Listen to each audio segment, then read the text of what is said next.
So welcome to How to Have Extraordinary Relationships. I am very delighted I've managed to pin down Bryony Gordon because it's taken a bit of time. She's a very busy woman. She is a journalist, an author, a podcaster, Life of Bryony, which is a brilliant, genius title. A mother and a wife. That's not her identity though. She's done a lot of work with mental health. She's written about everything, Mad Girl, Mad Women, You've Got This, about running. The first book, The Wrong Knickers, which made me a hoot with laughter, but also really moved me and touched me. All your books have done that. You are beautifully honest. I think you talk for a lot of women. A lot of women really get what you do and resonate with it. Maybe men do too. I don't know. You can tell me about that. And you've recently jumped ship after many years from the Daily Telegraph to the Daily Mail. And we first met, Bryony and I, because we were both writing for the Telegraph. And someone, I can't remember, had a genius idea that we should swap lives. And at that point, I was the mother of four small children. And I think my daughter was a baby. And Yeah. Riley was having a rackety life. And the idea was that I would go and be her, which meant, I don't know, going out getting pissed and snogging strangers. I don't know what it quite meant. You had to go and live in my awful flat in No, Shepherd's I love Bush. your flat, though, anything to get away from the children. And Bryony had to come look after my children. And they loved you. I really enjoyed it. In fact, it was like I think it was where I think because I've always Lucy. I think the kind of funny thing about that column was that it was like you were leading the life I really like I still like wish I could live in the countryside and have a and it was a really great idea for a column, wasn't It it? was absolutely, well, it started off as a feature. It was a brilliant idea. I don't know who came, I can't remember who came up with Anna it. Murphy, who's now the Adam fashion Murphy editor is of going to come Time. on my podcast as well and talk about fashion and yoga and things. Yes, that's right. So we wrote this piece. My kids loved Bryony. They thought she was a hoot. And obviously, I'm 14 years older than you. So I was further down the line. So you were leading the life of a wild-ish girl around town having a great time. But of course, you weren't really having a great time, as it turned out. I mean, I remember No, meeting you in a bar and thinking, "Yay, we can get drunk," and then it all just got a bit rackety. And I remember thinking, "Ooh, this doesn't feel so good." I also, yeah, I was not having a, I was thought I was having a great time, but I wasn't having a great time. And I was like, I, I was like in love with this man who, I mean, it was in alcoholism, but that wasn't what we called it. Do you know what I mean? We called it like good time girl, party girl, whatever. Yeah. And, um, it wasn't great, but it's fine now. Yes, but well, we started a column. So the column, which is in the back of Stella magazine, which was the Sunday Telegraph magazine, you were the girl about town, and I was the kind of stay-at-home person with the kids. And that went on for ages. And then, I mean, how did you feel about it? I think I got to the stage of thinking it was all getting a little intrusive. I remember the father of my children at the time started finding it really difficult because he Yeah. felt, he felt I was going on the line of, there was no privacy, there was no boundaries. I wasn't, I was writing about everything. I guess I didn't have that to take into consideration because I didn't have that in my life. Do you know what I mean? Like I didn't, I mean, like I obviously met my, I was just, I mean, in a way, I look back on that time and it was like, like crazy things would happen that actually now I look back and I think if they happened, I would be like, that's not okay. Those are not okay, those things. But I would turn them into a hilarious anecdote for the column, you Mm, know. yes. And and yeah, it was looking back.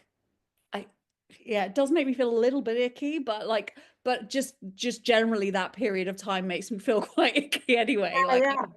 I wouldn't want to revisit it as a and in a way it was like I often talk about it when I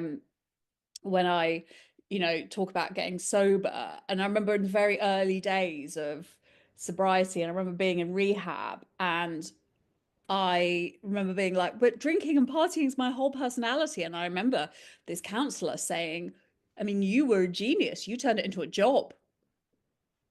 And I Yeah. was like, how dare you say that? That's a good counselor.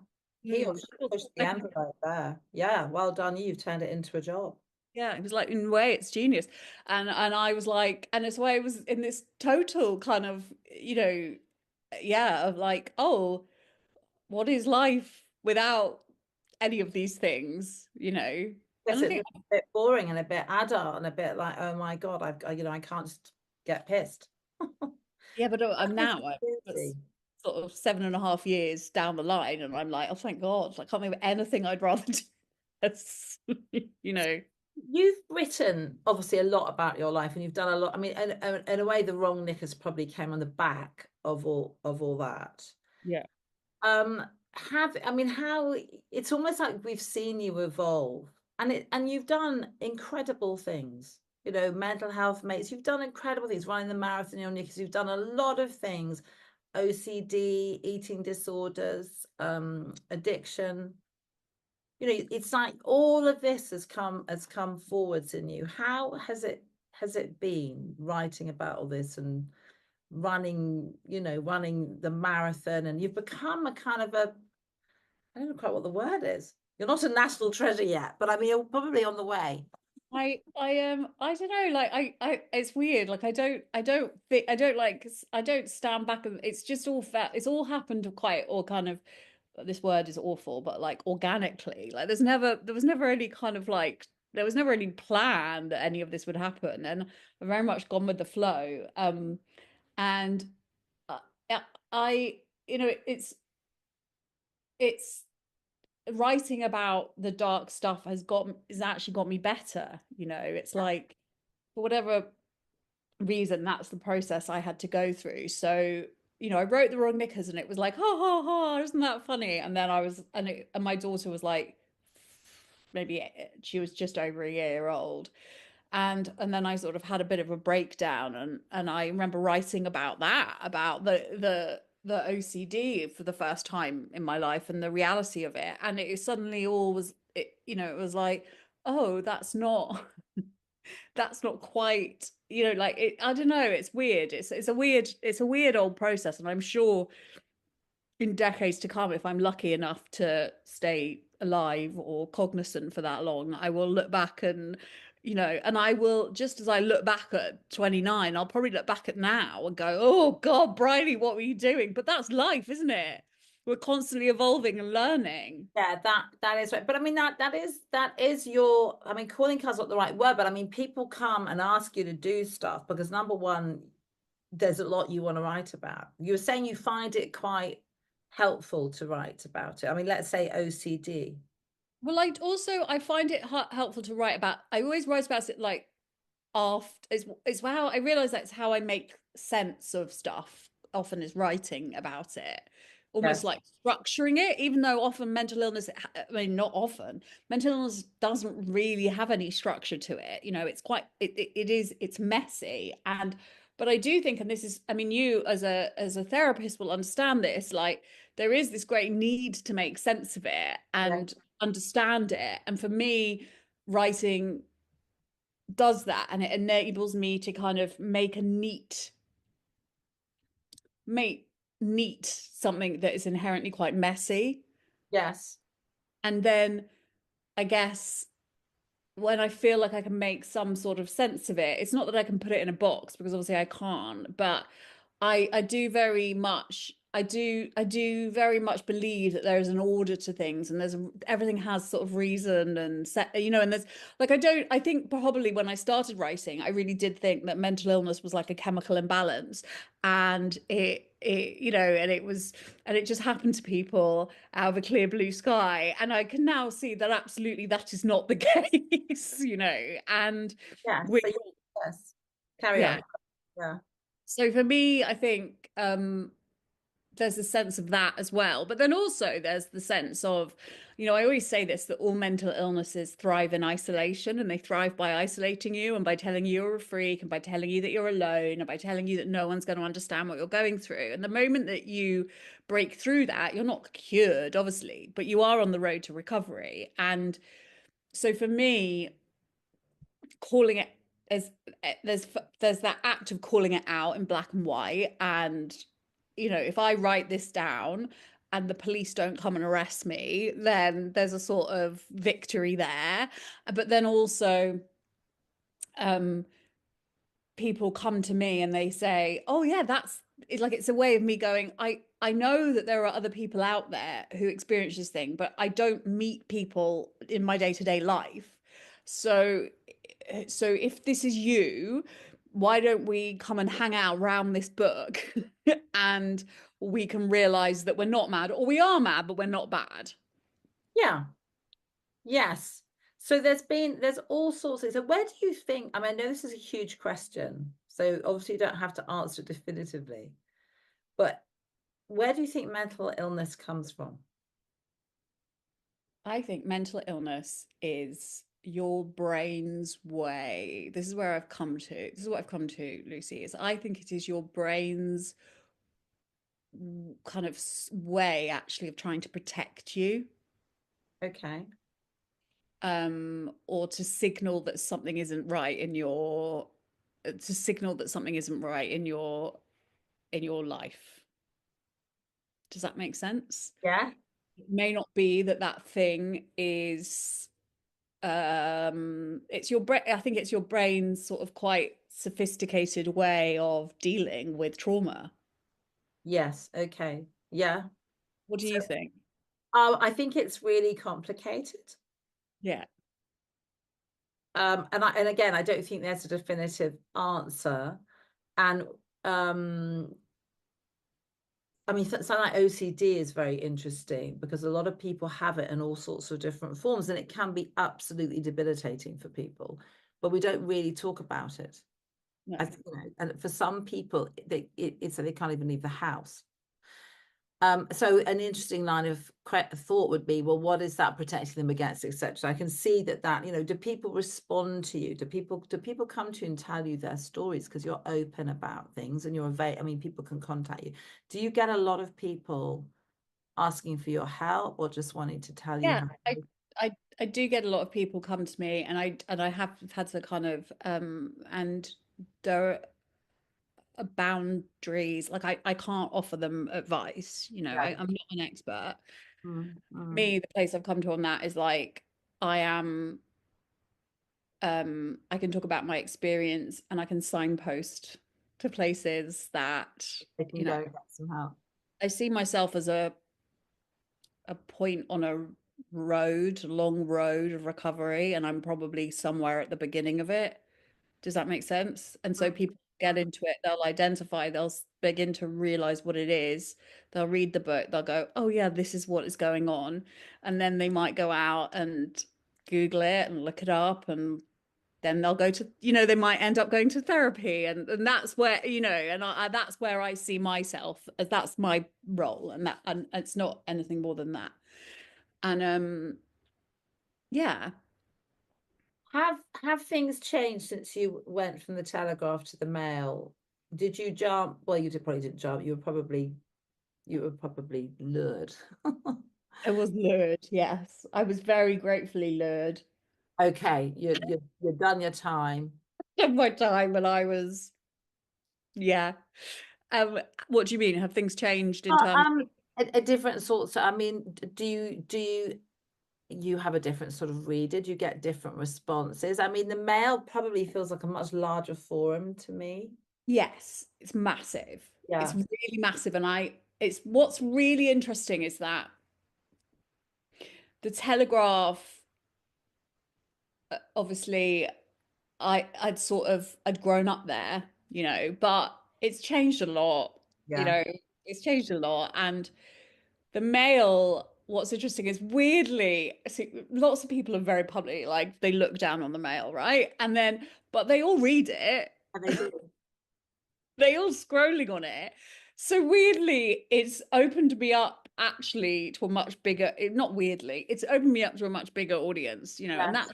and that's what, and also, but like, I just think there's something really fantastic about, for me, it was a real moment of like, oh, this sounds so woo-woo and whatever, but like, I definitely thought, oh, people have got a bit bored. You know, like I definitely, there was a narrative at the Telegraph where there was a point where they were really like, yes, Bryony, let's talk about this mental health, let's do campaigns, and then it sort of started to wane a bit, and for lots of reasons, you know, COVID, whatever. But my brain definitely said to me, well, it's because you're just a bit over, Bryony, and no one wants to. Do you know what I mean? Like you're and Done. You're busted. You're dried up.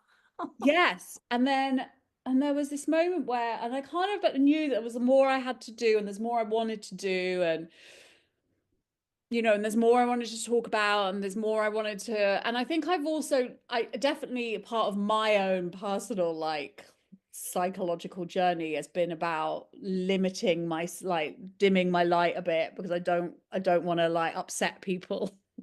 Mm, And and mm. so when the mail came to me and were like, we want to turn your light up, you know, to full dazzle. I Yeah. was really, I was like, you do know I write about mental health stuff. And they were like, yeah, yeah, that's why we want you, babes.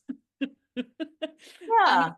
it's been like a really, like, I really am enjoying it. It's just a really, you know, there was obviously a lot of pushback when I announced it, but, you know, let people be, people gonna, you know, virtue signal is gonna virtue signal. And What you my mean pushback from people saying, why are you going to the yeah, like I lost like a load of followers on Instagram or whatever. yeah. But yeah, like there was a kind of a small effort to kind of, I guess, cancel, but I don't think it was really that. It was just people expressing their uh disappointment that I would go and write for a newspaper that they viewed as wrong or whatever. But like my view is always, I mean, I was like, you do know I've just come from the Telegraph. Yeah, we're not exactly talking like the And Marxism so there. it was, but also it was really good for me as a person to like have to sit in the discomfort of other people's disapproval of me. Yes, because you Like as a, still find that hard. find that really hard. And but I realized it's okay. And I, you know, and I doing what I do what I want to. I knew, you know, I know what I want to do and what's right. And so, and I think I'm, you know, I also think that we have this very unhelpful, really unhelpful to mental health actually notion in that which is very binary, which is like right, wrong, you know, left, right. Yes. And actually, you know, Brené Brown talks about this quite a lot, is that what it enables us to do, like actually what the connectedness of the world and, you know, social media has actually allowed us to do is push people away from us. It's done Yes. the opposite. Yes. And when we can group people and push them away, we can dehumanize them. And the, you know, the language that people use about people on the right or whatever is just as dehumanizing as the people, what am I going to people on the right use about people on the left. You know, like I feel that there's these all, and what my belief is, I mean, listen, I'm very open about this. I voted Labour in the last election. I'm naturally very left of centre, okay? But I spent my life working at places that are very right of centre. And my view is that you know, like it's if you think that only Guardian readers should get to read about mental health, you are part of the problem. Yes, I agree with that. And I think that the Mail really it really like digs into the mental health stuff. It may, you know, in a way that people don't really realize. Do you know what I mean? Like their women's, you know, female is like it's full of stuff about feelings. Yes. Yes, it is. And it's, you know, I when I worked on the Guardian and the Observer, everyone treated me as if I was a sort of posh right winger, Mm. which I'm not. And then I worked at the Telegraph. Everyone looked at me as if I was a sort of Trotskyist, you know. So it was very funny. You can't really win, can you? You It's can't like win. Um, so tell me about, you know, the body that I mean, there's a lot of stuff you said, which is you have struggled with worrying about people's judgments or being affected by what people think of me. And that's you've talked a lot about anxiety and how you feel anxious about that. So I imagine that that's made you a bit people pleasing in the past. You found it quite hard to say no to people, or I don't really give a toss what you think about me. No, I think I definitely find it hard to say no to people. So has that changed? Is that beginning to change? That's beginning to change, yeah, but that's definitely beginning to change. Um yeah, but I also, it's weird, like, as you know, you know this, like two things can be true at the same Yeah, time. absolutely. So I really don't care what people think about my body. Like I really could not give a shit if people think I'm fat or whatever. Like does not, and I see it like today I opened up my Instagram and there were like loads of messages like from these weird American men like going, "You're disgusting." And I'm like, go go, like that it doesn't even it doesn't go anywhere near that because I'm just Good, like, because that's just extraordinary. yeah, but I like I'm So just like, Barry probably thinks, well, why would you be so motivated as to bother to send me? no, of course, but I can just see that, and that doesn't bother me at all. And I genuinely, it's water off a duck's back, and if anything, it's a motivation to. I'm like, well, I'll just take more of my clothes off the next time I go out for a run, right? But I do, but I worry. It's like weird. So probably the stuff I should get annoyed by, that I should care about, I don't care about, and I worry about but then I do worry about what. I, you know, but I'm very bad. Yeah, I suppose I'm quite bad at like boundaries with people I do know. Yes. Does that Yes. make So, sense? well, yes, because it feels more, Intimate. yeah. And if you know someone and they say, I think it's really, I'm really upset that you've done X, or I think the way you're doing Y is really bad. You take it, much more, it's much more personal. And But if also, you don't know, it's like, well, I don't care. You don't know me. I don't know you. What's the problem? yeah, but I also don't. I also, what I realize the more sober I am is that most people aren't thinking about me. So, like that thing of where we center all the like, when people are like, people aren't really that disappointed in, do you know what I mean? Like it's an interest, it's interesting. It's interesting life. So what, I mean, so your daughter, she's Yeah. in her teens now, isn't she? She's 11, She's 11. Oh my God, she still hasn't turned into a teenager yet. but she's just started secondary school. That's what it is. Does she read your books? Does she read your stuff? No, How would you, if she picked up the Wrong Knickers and said, I'm going to read this, how would you feel? Would you be like, oh, would you be like, sure? I think I'd be like, sure, yeah. I mean, I wouldn't let her do it now, No, no, not now. She's too young. but yeah, I'm not. I'm very like later. I don't. I'm like I don't think she would, but no, I don't. I don't. I think. I mean, it's interesting, isn't it? Because she doesn't really know. She doesn't know any different. She's always had this slightly weird mum who runs around in her pants. Like I've just always really embarrassed her, but that's what your job is as a mum. And what was interesting was the other day, Yeah. she is a real Safi from Abba Lucy. Is she? Is she? Like she just wants to bake with her friends and raise money for charity. Wow. I know. Um, but one of her friends' mums came up to me the other day and said, they all think you're really cool, Bryony. They like see what you do and it makes a difference about the body stuff, and the confidence. And I was like, oh, that makes me feel, I guess, I mean, there are bits that uh, yeah, I'm just a human like anyone else. And I think I, but I don't think like she's got her own life. Do you know what I mean? Like her her and her friends have their own issues and concerns, and she's not really, do you know what I mean, thinking about me that much, I don't think. Do you, because you don't really write about her, is that a decision that you've made consciously, which is she has the right to her own private life? Yeah, I will never write. I mean, I mentioned that I have an 11-year-old and Yeah, that yeah, yeah. But I mean, I've yeah, yeah. decided to buy her a phone or something like that. But I don't, like I let her, so I let her, we allowed her to be photographed in June when I went to see Taylor Swift with her Mm, for a feature where it was like in the, and I was basically reviewing the opening night. And so I let that, so that's the only picture the Mail has of us that they reuse, which is me and her in like the sequins and a cowboy hat or whatever. I'm not okay with her being, part of the package, as it were. no. So, has it changed you being a mother?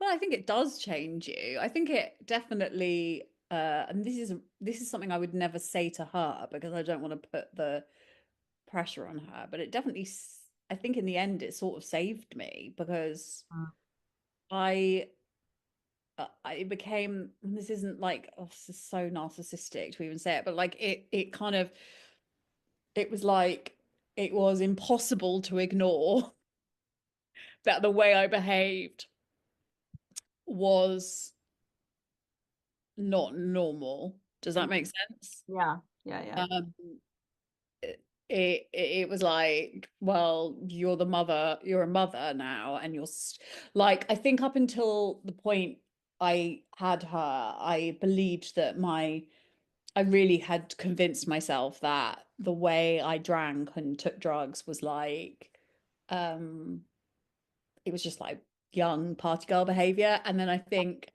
when I had her, and it was like such a shock to me Mm, that I still wanted to drink and use in the way I had before. mm, And mm. that was like, oh, I'm clearly an alcoholic.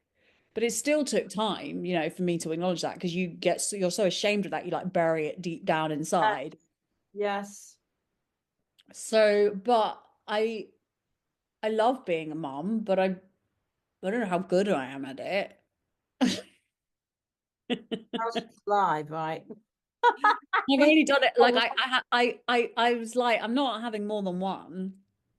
is that, were you like that? Said I'm done. I didn't. I think at first I thought, no, that what you do is you go on and you have more children. But what I did went on and did was write more books. So like I always say that I've got sort of um 8 children, you know, Mm, mm. and I genuinely don't think I could have had the career I've had if I'd had more children. I wouldn't have. I've thought a lot about that, and I think it's true. Sometimes that when I'm in those moments, which we'll get into, which is why is everyone more successful than me? And I do get into them sometimes. And I look and I think, how come that? And I think, I know what it is. And this may not be true at all. They've got a lovely, loving, wonderful, supportive partner, and they don't have 4 children. Yeah, I don't know how. I honestly, Time.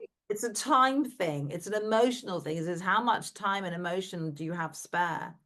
you can't do it. You No, can't. very And difficult. I think and I'm really happy to say that and admit that, like I'm not a Wonder Woman. Yes. It stopped at one, and that was it just wouldn't have, yeah, that wasn't that was enough for me. Too much. And when you had that, yes, I think people believe that we have a realization like, oh my God, I'm an alcoholic or I'm a drug addict or I'm a love addict or whatever. And then somehow that's the moment when everything changes. But it isn't really, is it? No, I think these things happen. Like the penny drops over over a long period of time. If you're lucky, for some people it never drops, or some people it drops and then it just sort of spins around and nothing ever fucking happens, like so it take, it's like I always say that like people say to me, "Oh, what was the moment when you knew you had to get sober?" And I'm like, "Well, there wasn't one. There were like millions of little moments that added up over many decades, to to a point where it was like I can't do this anymore because I'm gonna die, and I'm also gonna like ruin the lives of everyone around me, you know. Yes. There's no like my last night of drinking, touch wood, was you know, it was pretty dark, but it wasn't there were like other there were much darker nights I'd had in the past, you know. Mm. So I don't know, but I'm really grateful. I feel incredibly lucky to be an alcoholic in recovery. Like that is the thing I'm most like that's what my whole life is built on. Like I don't have a life if I don't have that. Yes. Do you still need to go? Do you still go to meetings? Yeah. Yeah.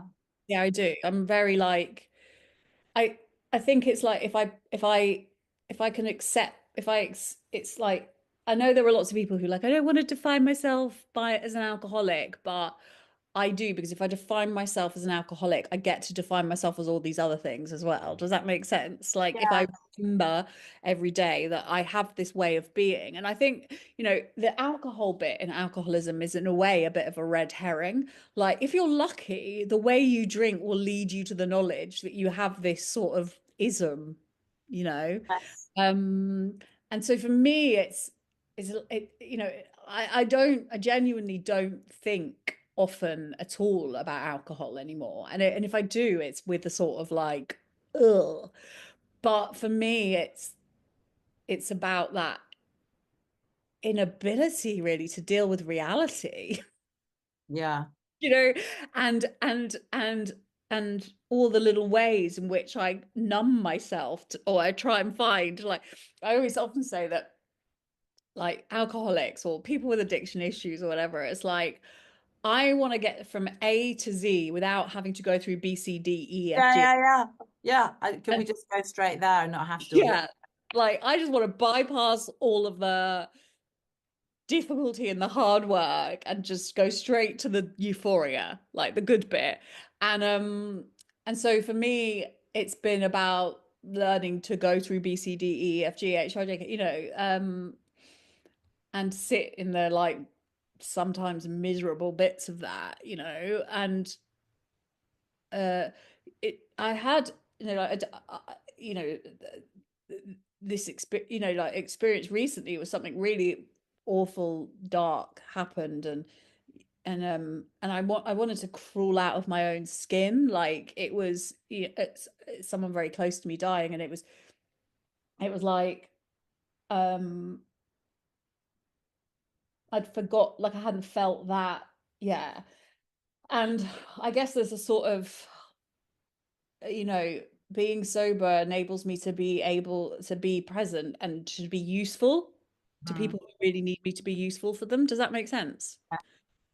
Um, you know, so it's not always easy, but it's like, but it's not as hard as the alternative.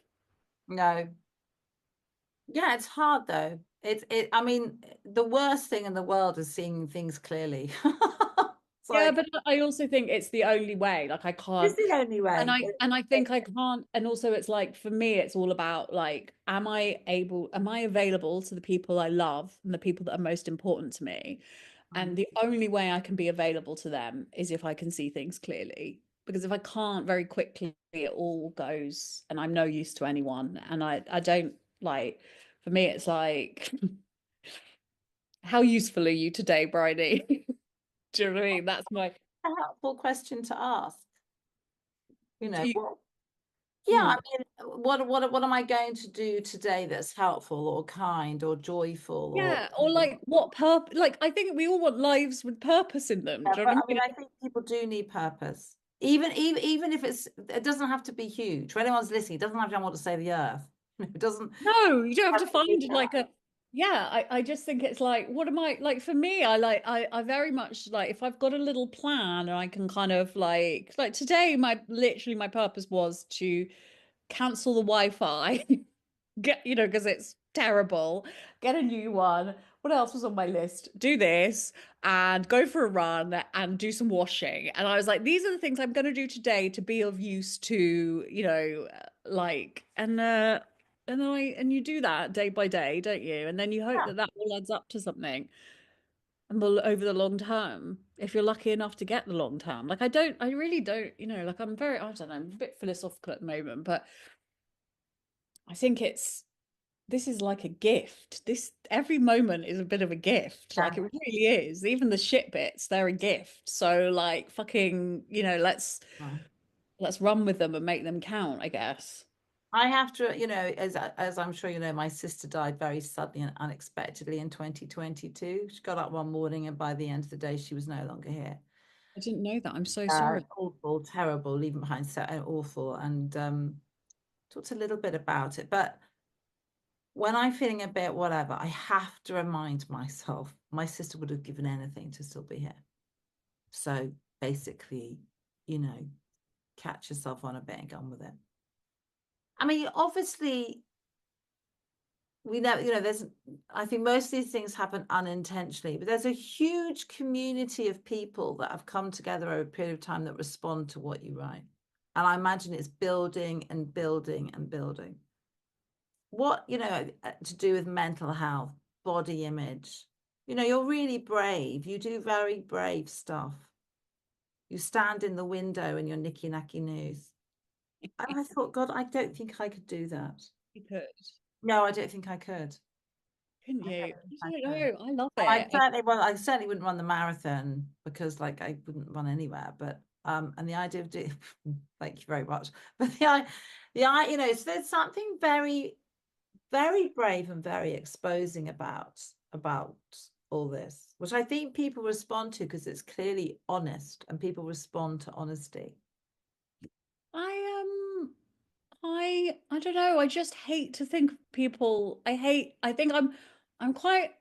I don't think I'm brave. I think I'm quite a normal bird, right? And what I've realized is that I'm quite typical of a lot of women in this country, right? And what the only weird thing is that I am for some reason, whatever reason, I'm a bit like, fuck that. I am not going to live like this anymore. Like I'm not going to live in these like prisons of self-loathing anymore.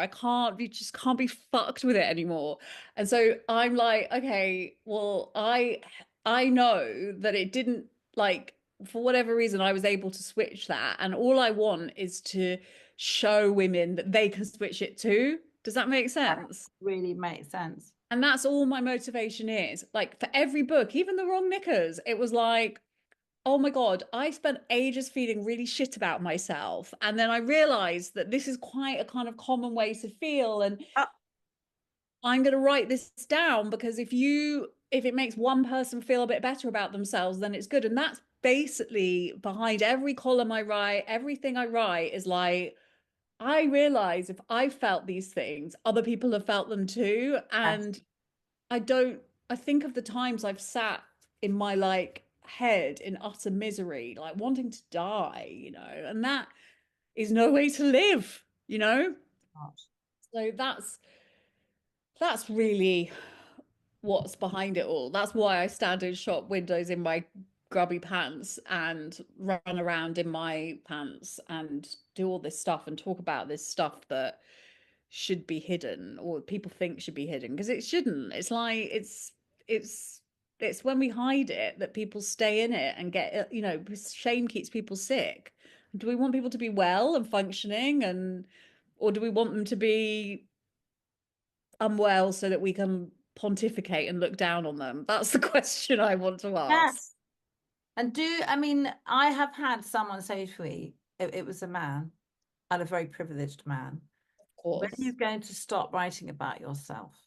You say when you stop reading about it. Also, number one, when you pay, would you like to pay my bills? And number two, what is it that I'm writing that you find so Yeah. unpalatable? Yeah, like what that's the thing. It's like, don't, like, honestly, I find this whole thing of, I've really realized if something bothers someone, it says, unless I'm like out there murdering people, like when or when you write about something, like, it's, if it bothers them, like, they can just not read it and they can choose not to engage with it, and it's always picking away at something in their psyche that needs addressing, right? That's because if something annoys me about someone and I get obsessive about it, it's like, this is entirely a me problem. It is not a them problem, because there is a whole world out there. And it's like in the Mail and the Telegraph, like, they don't just have a newspaper full of articles of me. It's like, you can choose to go and read about other things. There's a sports section. There's a, Yeah, you can read the finance pages. yeah, Yeah. and no I think there's something about people don't like what they would consider to be noisy women, No, of course they don't. I mean, there is so much misogyny in this. It's like, yeah, no one's going to Jeff Prestridge, the money guy, like, why, oh, writing about this again, like, this is of no use to anyone. And I'm like, that, so I think when you get that noise, it's a sign you're doing things right. I think that's a really helpful way of looking at it. When you get a lot of noise, you're doing things right. I've only got that, I've only, I've only come into that way of thinking recently. Before, I wanted everyone to like me. I wanted to, I wanted to turn the naysayers again, that are against me. I want to go show them the light. And now I'm like, no, no, no, I'm not, I don't want to waste that energy. All I want to do is what I want to do is write this thing and appreciate that there are these people underneath it who are cross, but there are lots of people I can't see who are reading it and something's switching for them. Yeah, I think absolutely. And I think what you're doing and what you've done is amazing. I think to name all this about mental health has been so helpful for so many people, and to be so honest, it's so helpful. So they're not, and I think that's the point of it. You're not sitting under a stone thinking I'm the only person on the planet that feels this way. And then you pick up something you've written. What an incredible relief to find out it's not just you. And then And you're then building communities. And that's what you've done with your mental health mates and the running. You're building communities of people that they may not have direct access to you, because people can't have direct access to you because you're just one person, but they're meeting other people and there's a dialogue around it and support comes in and people share information. I do think we'd all be much happier if we all just kind of lived in communes together. Yeah. Well, I tried that. It was difficult, but Did you? well, it's a good idea, but it was me and lots of men. So that was Oh, the fatal mistake. yeah. No, the Both commune would of whom were definitely my have to children. be, yeah, it would have to be, like, I definitely think it would be, like, I just last week there were five families, and it was just the woman and their kids. And it was like, I was like, why don't we live like this all the time? Yeah. I mean, I love all that. And people cook for each other, kids all talk to each other, and you think, wow, I've got so much support here. So Yeah. what would you like to tell everyone? Where can people find you? They can find me on Instagram at Bryony Gordon. And they Yeah, can you find can my find you at the podcast. Mail. You're Yeah. doing a podcast, Life of Bryony. Are you Yeah. doing one a week? Yeah, 2 a week. Wow, why are you doing so many? Well, the second one is really just uh the first is like the end of the first one, but it's like a Q&A thing. So it's not really, we record them at the same time. But I really enjoy podcasts. Like, I really enjoy this. And don't you find, Lucy, as a journalist, as like I just love not having to write up an interview. Yeah, fabulous. I like it. I think podcasting is great because it's a meeting of people and all sorts of stuff comes up and you don't quite know where it's going to go. I think it's a And very also, lovely way. people can't, I think people really like, also what I've noticed as an interviewer is that interviewees really like it because they can't be taken out of context. Yes, yes, yes, that's right. They can't. There's not a slant put on it. So, like, I have found that it's much easier to get like high profile people to do an interview with me if I'm doing it on the podcast. Who have you've had lots of people on, haven't you? Prince I'm not Harry, sure who your favorite is. Yeah, well, you've had him. I bet uh, you everyone asks about Prince Harry, don't they? yeah. I mean, he's the, he was like the first podcast guest, and I think I probably set the bar too high there for myself. You were you nervous? Um, A little bit, but not when I think he was probably more nervous than I was. Yeah, I understand that, of Because course. I didn't think he was going to say, and I thought he was going to talk generically about mental health, and he knew that he was going to go there. So he was more nervous than I was because he knew what he was about to do. Whereas I was like, what? Could you say that again? I genuinely was sitting there like this, but great, good on him, because he knew that it was a kind of thing of like, I do this and then it'll help people. Yes. Yes, that was a huge bar. But people are telling you all sorts of things about their lives and their mental health and how they function in the world, and I think it's brilliant. I think it's great, and it's also you're funny, which is also helpful. It's always good to have a bit of humor in it. Yeah, you've got to laugh, haven't you? Otherwise it's Otherwise it's absurd, and everyone's like, God, enough already. Yeah, like you've got to show people the other side. Yeah, absolutely. Okay, so we've got books out. Mad Woman is your latest one. Yes, I think it is. Yes. Sure you'll write more. You've done loads. I'm sure you'll write more, and it'll keep going. It'll keep going. You've had a new lease of life on the mail, so we're going to get a lot more of you. It'll carry on until it doesn't. Until it doesn't. Yeah. Until it doesn't, and who knows? People keep saying, "When are you going to retire?" I'm like, "Oh God, yeah." Like I hadn't thought about that. My accountant started saying to me the other day that I could start drawing down on my pension in 13 years, and I was like, "Oh."